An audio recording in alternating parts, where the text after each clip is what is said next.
Moses is motoring. He's a motoring Moses. That's what he is. Like, he's going very fast. Do you think a Bakole fight's realistic, Frank? I spoke to certainly didn't speak to. Sorry, Billy Nelson sent me a text saying that they'd like to do the fight at the end of the year. Who knows what's going to be the end of the year? I don't know where he's going to be at the end of the year. He's not sitting around waiting for Mike Bakole, that's for sure. And what about Filip Hrgovic? Because there was a bit of chat of that after Hrgovic's win over. Yeah, some of that's been mentioned. I mean, look, these guys are with us. Yeah. I was looking at Ring Magazine's heavyweight rankings today. I think 7 or 8 of those fellas in the top 10 are with us. So, we can make fights. Don't worry about that. And we are making the fights. We're making them happen.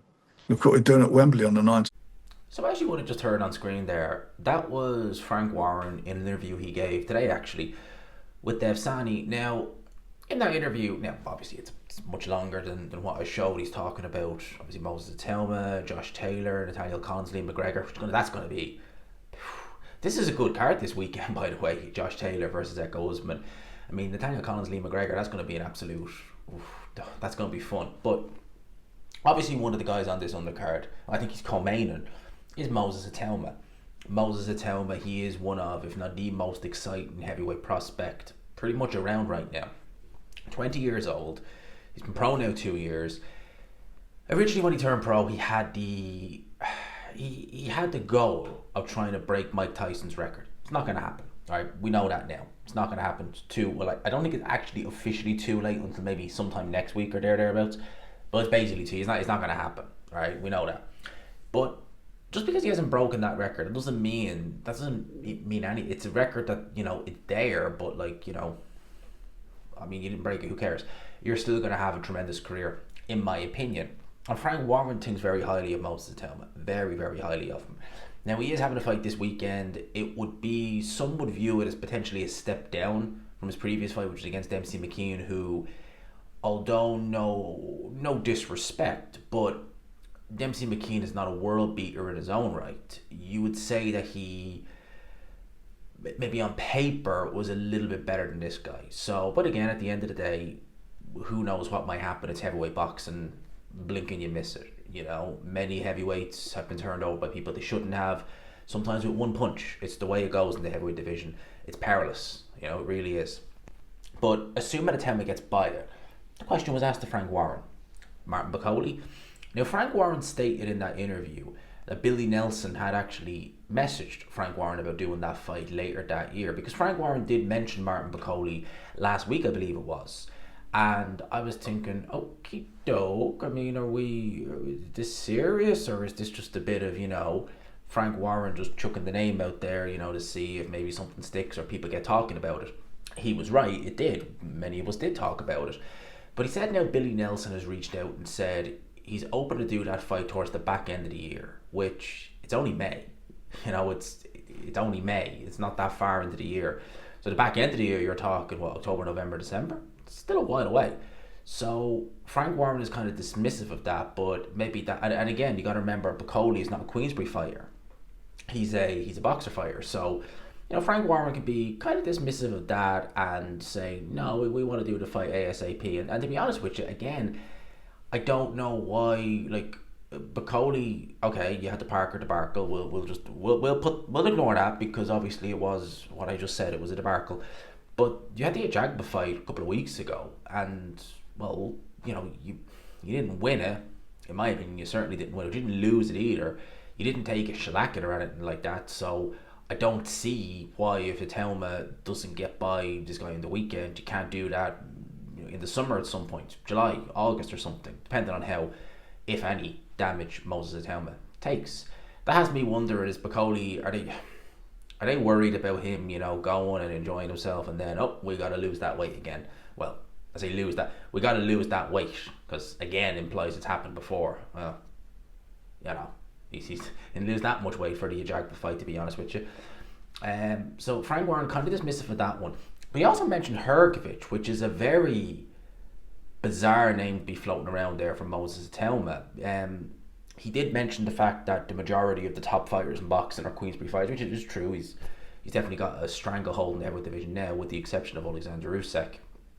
But mentioning Filip Hrgovic for Moses Itauma, you know, I said at the time about Bakole, if we get a particularly bad Bakole turn up against Moses Itauma, you know, maybe like the Ajagba Bakole, well then, you know, I think Moses Itauma wins. I think he'd be too fast. I think he hits too hard. I think he'll light Martin Bakole up. Having said that, if we get a Bakole like we did against Jared Anderson, who's a bit more lighter on his feet, not that he's fast, he's not, but you know what I mean, then we're in for, then we got some problems. Now I look at Filip Hrgovic, again, he's not the quickest heavyweight in the world, but he's active. He's not the big, like, he's not feather fisted. I mean, he can knock out most heavyweights, but he wouldn't be the most devastating puncher in the heavyweight division. He's a fair puncher. He's maybe average to above average in terms of punching power.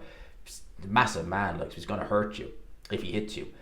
But he throws a lot of punches and he takes a very good shot.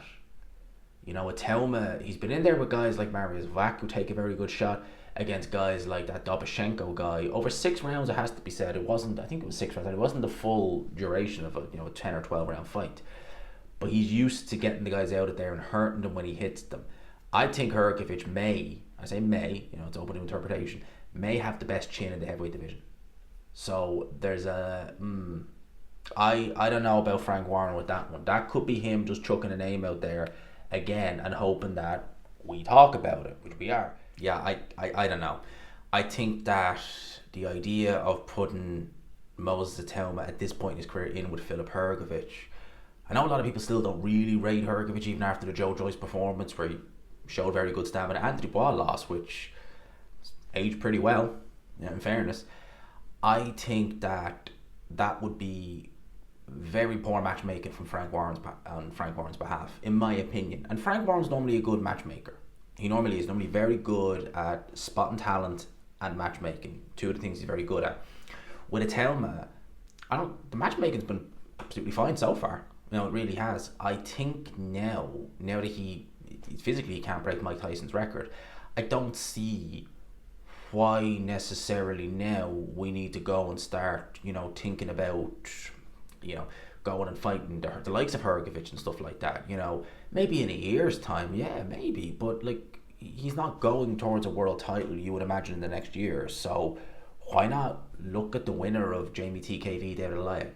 Why not look at going and having a go at someone at European level? Why not go over to America? Not physically, but, you know, look at some of the guys over in America, maybe bring them over or something like that. I don't see why they don't just do that. But Bakole or Hrgovic potentially next for Itauma. I mean, this is how much of a talent Itauma is. The Hrgovic one I really don't like, but the Bakole one, I'm kind of like, I don't know. With Bakole, he's so hot and cold these days. You kind of, I don't know, maybe. It's an interesting listen, so I recommend you go and listen to it. It's on the Queensbury channel. It's obviously Frank Warren and Dev Sani. That actually, I would recommend you go listen to it. It's a good interview, and in terms of the card this weekend, it will be on The Zone. My link will be in the description along with the socials. You'll see them in the description. And yeah, I think it's going to be a good card this weekend. I'm really looking forward to it. I'm not going to do a watch along for it. I'm not going to do that. Some people might want that, but no, I'm not doing a watch along for this card. But I will do reviews of certainly Itauma, and I will likely do a review of Josh Taylor as well, because I think it warrants it. And yeah, I'm really looking forward to it. Nathaniel Collins versus Lee McGregor, I mean, that's going to be a great scrap. And again, I gotta just big Frank Warren up because he is doing really good shows. Like, these last couple of shows he's done for Queensbury and The Zone, it's been brilliant. They really have. Although saying that, I'll give Eddie Hearn credit. He did a good show last weekend. I really enjoyed Allen versus Fisher. So a lot of good stuff happening. A lot of good stuff happening on The Zone. Let me know your thoughts in the comments below. I hope you enjoyed it, people. As always, if you could, smash the like button, hit subscribe, all of that good stuff. Peace.